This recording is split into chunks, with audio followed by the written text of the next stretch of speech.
Hello, എല്ലാവർക്കും ജസ്നാസ് കിച്ചണിലേക്ക് സ്വാഗതം. ഇന്ന് ഞാൻ തയ്യാറാക്കാൻ പോകുന്നത് മലബാർ വിഭവമായ ഒരു തേങ്ങാമുറിയാണ്. ഇത് വളരെ ടേസ്റ്റി ആയിട്ടുള്ള സ്നാക്കാണ്.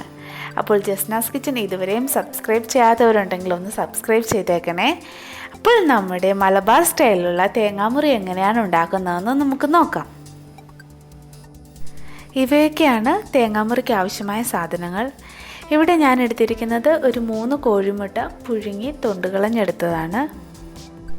പിന്നെ എടുത്തിരിക്കുന്നത് കുറച്ച് ഗോതമ്പ് പൊടിയാണ്. ഇതിൻ്റെ ഒരു കോട്ടിങ്ങിന് വേണ്ടിയാണ് എടുത്തിരിക്കുന്നത്. അതെങ്ങനെയാണ് ചെയ്യുന്നതെന്ന് ഞാൻ കാണിച്ചു തരാം. പിന്നെ വേണ്ടത് 2 മീഡിയം സൈസ് ഉരുളക്കിഴങ്ങാണ്. അത് നന്നായിട്ട് വേവിച്ച് തൊലിക്കളഞ്ഞ് നല്ലതുപോലെ സ്മാഷ് ചെയ്തെടുത്തിട്ടുണ്ട്. ഇതൊരു 7 പീസ് ബ്രെഡ് പൊടിച്ചെടുത്തതാണ്. ഇതൊരു മുട്ട കുറച്ച് ഉപ്പ് വിട്ട് നല്ലതുപോലെ അടിച്ചു വെച്ചിരിക്കുന്നതാണ്. പിന്നെ ഒരു 3 വലിയ സൈസ് സവോള ചെറുതായിട്ട് അരിഞ്ഞെടുത്തിട്ടുണ്ട്. പിന്നെ കുറച്ച് ഇഞ്ചിയും വെളുത്തുള്ളിയും കൂടി ചതച്ചെടുത്തതാണ്. ഇതൊരു സ്പൂൺ മതിയായിരിക്കും. വെളുത്തുള്ളി ഒരു 3-4 അല്ലിയും ഇഞ്ചി ഒരു ചെറിയ കഷ്ണവും മതി. പിന്നെ എടുത്തിരിക്കുന്നത് 2 പച്ചമുളക് ചെറുതായി അരിഞ്ഞതാണ്. ഇതിലെ മസാലയ്ക്ക് വേണ്ട പൊടികൾ ഞാൻ ചെയ്യുന്ന വഴി കാണിക്കാം. ഇനി നമുക്ക് ആദ്യം തന്നെ ഇതിൻ്റെ മസാലയൊന്ന് പ്രിപ്പയർ ചെയ്തെടുക്കാം. അതിനായിട്ട് ഒരു അടികട്ടിയായ പാത്രം വെച്ച് അതൊന്ന് ചൂടായി വരുമ്പോൾ കുറച്ച് ഓയിൽ ഒഴിച്ചു കൊടുക്കാം. ഞാനിവിടെ എടുത്തിരിക്കുന്നത് വെജിറ്റബിൾ ഓയിലാണ് ഇതിനായിട്ട്. ഇനി ഈ ഓയിലൊന്ന് ചൂടായി വരുമ്പോൾ നമ്മൾ ഈ എടുത്തു വെച്ചിരിക്കുന്ന സവോളയെല്ലാം നമുക്ക് ഇതിലോട്ട് ഇട്ട് കൊടുക്കാം. ഇതോടൊപ്പം തന്നെ ഈ ചില്ലിയും ജിഞ്ചർ ഗാർലിക്കും നമുക്കിതിലോട്ട് ഇടാം. കുറച്ച് ഉപ്പ് കൂടി ഇട്ട് നമുക്കിതെല്ലാം കൂടി നല്ലതുപോലെ ഒന്ന് വഴറ്റിയെടുക്കാം. ഒരു 5 മിനിറ്റ് കഴിഞ്ഞപ്പോൾ സവോളയെല്ലാം ഈ ഒരു പരുവത്തിന് വഴന്നു വന്നിട്ടുണ്ട്. ഇതിന് ശേഷം നമ്മൾ ഈ സ്മാഷ് ചെയ്ത് വെച്ചിരിക്കുന്ന ഉരുളക്കിഴങ്ങ് എടുത്ത് നമുക്ക് ഇതിലോട്ടിടാം. ഇതും നല്ലതുപോലെ ഒന്ന് വഴറ്റിയെടുക്കാം. ഇപ്പോൾ ഞാൻ ഈ സവോളയും ഉരുളക്കിഴങ്ങും കൂടി നല്ലതുപോലെ ഒന്ന് വഴറ്റിയെടുത്തിട്ടുണ്ട്. ഇനി നമുക്ക് ഇതിന് വേണ്ട പൊടികളെല്ലാം ചേർത്ത് കൊടുക്കാം. ഒരു 1/4 സ്പൂൺ മഞ്ഞൾപ്പൊടി, 1/2 സ്പൂൺ മുളക് പൊടി, 3/4 spoon chicken masala, 1/4 spoon garam masala. ഈ സമയത്ത് നമുക്ക് കുറച്ചുകൂടി ഉപ്പ് ഇതിലോട്ട് ചേർത്ത് കൊടുക്കാം. ഇനി ഇതെല്ലാം കൂടി നല്ലതുപോലെ ഒന്ന് വഴറ്റിയെടുക്കാം. ഇതിൻ്റെ ആ ഒരു പച്ചമണം മാറുന്നത് വരെ ഞാൻ ഇത് നല്ലതുപോലെ വഴറ്റിയെടുത്തിട്ടുണ്ട്. ഇപ്പോൾ ഈ മസാല റെഡി ആയിട്ടുണ്ട്. ഇനി നമുക്കിത് ഫ്ലെയിം ഓഫ് ചെയ്ത് ഒന്ന് തണുക്കാൻ വെക്കാം. ഇപ്പോൾ നമ്മുടെ മസാലയെല്ലാം നല്ലതുപോലെ തണുത്തിട്ടുണ്ട്. ഇനി നമ്മൾ ഈ എടുത്തു വെച്ചിരിക്കുന്ന ബ്രെഡ് ക്രംസിൽ നിന്ന് അതിൻ്റെ ഒരു പകുതി ബ്രെഡ് ക്രംസ് ഇതിലോട്ട് ചേർത്ത് കൊടുക്കുക. ഇനി ഇത് നല്ലതുപോലെ ഒന്ന് മിക്സ് ചെയ്തെടുക്കാം.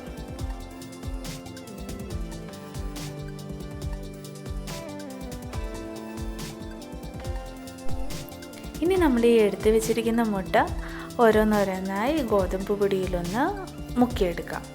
ഇത് ആ കോട്ടിംഗ് ഒന്ന് സെറ്റാകാൻ വേണ്ടിയാണ് ഇങ്ങനെ ചെയ്യുന്നത്. ഇവിടെ ഗോതമ്പ് പൊടിക്ക് പകരം മൈദപ്പൊടി വേണേലും ചേർക്കാം. ഞാൻ എന്തായാലും ഗോതമ്പ് പൊടിയാണ് ഇവിടെ ചേർത്തിരിക്കുന്നത്. ഇനി ഇതൊന്ന് ഈ മുട്ട അടിച്ചു വെച്ചിരിക്കുന്ന മുട്ടയിൽ കൂടി ഒന്ന് ഡിപ്പ് ചെയ്തെടുക്കാം. എന്നിട്ട് ഒന്നുകൂടി നമുക്ക് ഈ ഗോതമ്പ് പൊടിയിൽ ഇതൊന്ന് മുക്കിയെടുക്കാം. അപ്പോൾ ഇതിൻ്റെ കോട്ടിങ് നല്ലപോലെ ഇതുമേലൊന്ന് പിടിക്കും. ഇനി ഒന്നുകൂടി അടിച്ചു വെച്ചിരിക്കുന്ന മുട്ടയിൽ ഒന്നുകൂടി മുക്കിയെടുക്കാം.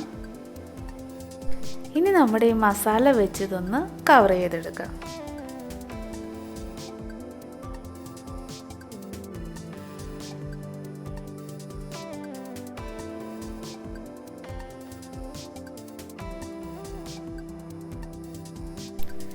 ഇപ്പോൾ ഞാൻ ഈ ഒരു ഷേപ്പിൽ ഈ ഒരു മുട്ട റോൾ ചെയ്തെടുത്തിട്ടുണ്ട്.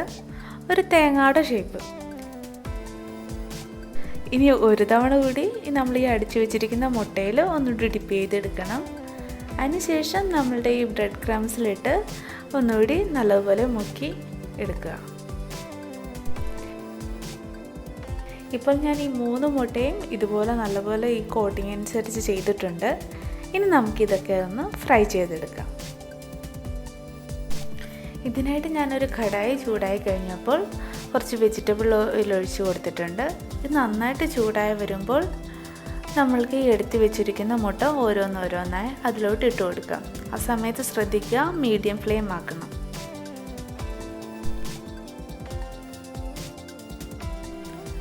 ഇപ്പോൾ ഒരു 5 മിനിറ്റ് കഴിഞ്ഞപ്പോൾ തന്നെ നമ്മളുടെ ഈ തേങ്ങാമുറിയുടെ ഒരു വശം നല്ലതുപോലെ ഫ്രൈ ആയിട്ടുണ്ട്. ഇനി നമുക്ക് ഇതേപോലെ തന്നെ അടുത്ത വശവും കൂടി ഒന്ന് ഫ്രൈ ചെയ്തെടുക്കാം. ഇനി ഇതിൻ്റെ ആ 2 സൈഡ് കൂടി ഒന്ന് തിരിച്ചിട്ട് ഫ്രൈ ചെയ്ത് കൊടുക്കാം.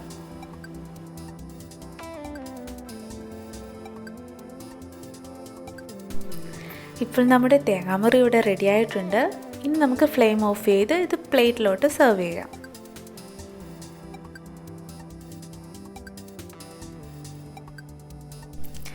അപ്പോൾ ഇതാ നമ്മുടെ വളരെ രുചികരമായ മലബാർ സ്റ്റൈൽ തേങ്ങാമുറി ഇവിടെ റെഡി ആയിട്ടുണ്ട്. ഞാനിതൊന്ന് മുറിച്ച് കാണിക്കാം. ഇനി ഇപ്പോൾ കണ്ടില്ലേ, തേങ്ങാമുറി പോലെ തന്നെയില്ലേ? ഇത് വളരെ രുചികരമായിട്ടുള്ളൊരു സ്നാക്കാണ്. എല്ലാവരും ഇതൊന്ന് ട്രൈ ചെയ്ത് നോക്കി നിങ്ങളുടെ ഫീഡ്ബാക്ക് എന്നെ കമൻസിലൂടെ അറിയിക്കുക.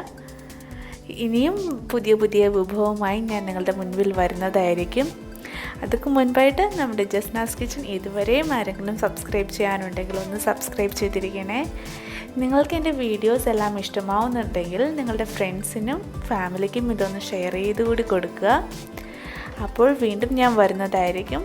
Thank you for watching Jasna's kitchen.